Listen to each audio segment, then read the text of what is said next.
on est bien, on est zen. J'espère que cette petite intro vous a plu. Salut à tous et bienvenue sur ma chaîne.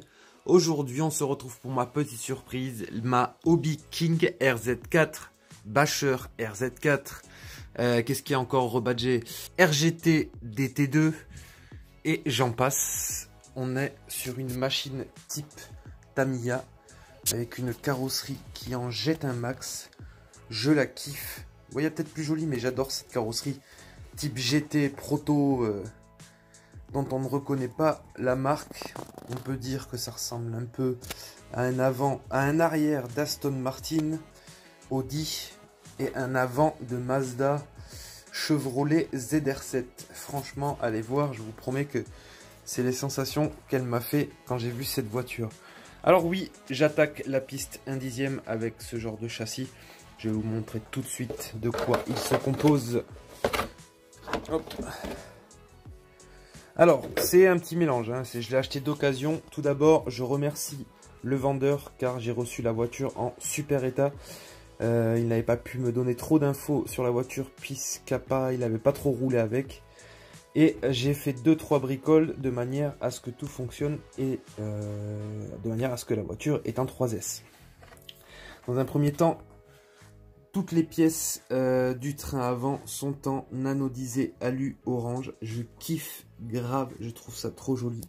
Le train avant est magnifique. Avec son gros pare-choc mousse. Ses amortisseurs hydrauliques courts.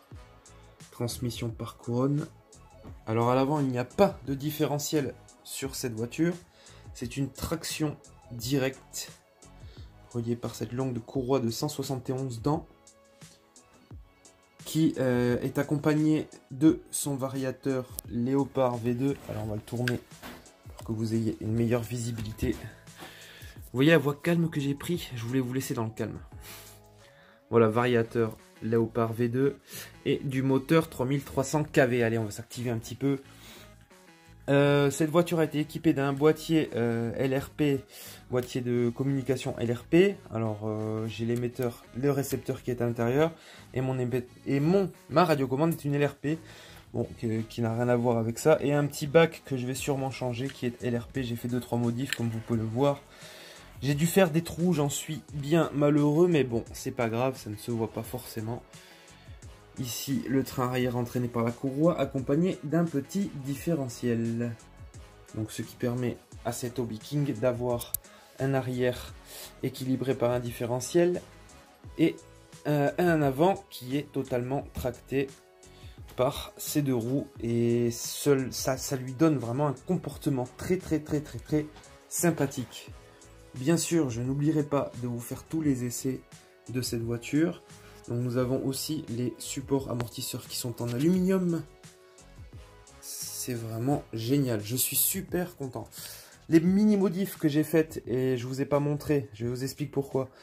J'ai fait des soudures et sachant qu'en soudure, je suis mais vraiment une grosse bille. À la base, j'avais ces adaptateurs là. Donc du coup j'ai dû les remplacer parce que toutes mes batteries sont comme ça, mes chargeurs sont comme ça, j'avais pas envie de batailler. Et donc mes soudures sont tellement pas belles que je ne veux même pas les montrer en vidéo. Je ne suis pas encore assez expérimenté en soudure. Qu'est-ce que je peux dire de plus? La qualité. Alors oui, je vais déjà dire ça, c'est un châssis qui est vraiment pas cher.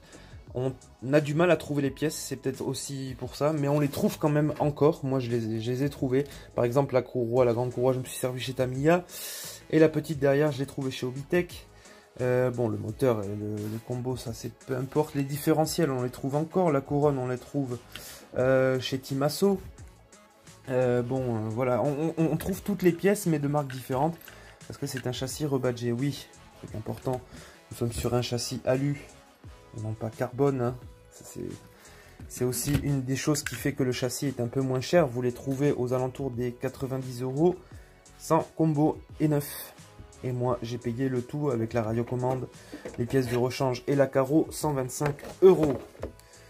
Voilà pour cette présentation. Bien sûr il y aura beaucoup de vidéos, beaucoup encore avec ce modèle là. Je n'arrêterai pas le NXT, ni le EPX, ni le WL Toys. Bien sûr Je continue d'ailleurs, j'ai beaucoup de vidéos en cours. Mais pour les présentations, je suis super content de l'avoir reçu. Moi, je vous souhaite une très très bonne soirée. Merci de m'avoir regardé jusqu'au bout. N'oubliez pas de vous abonner. À très bientôt. Ciao, ciao.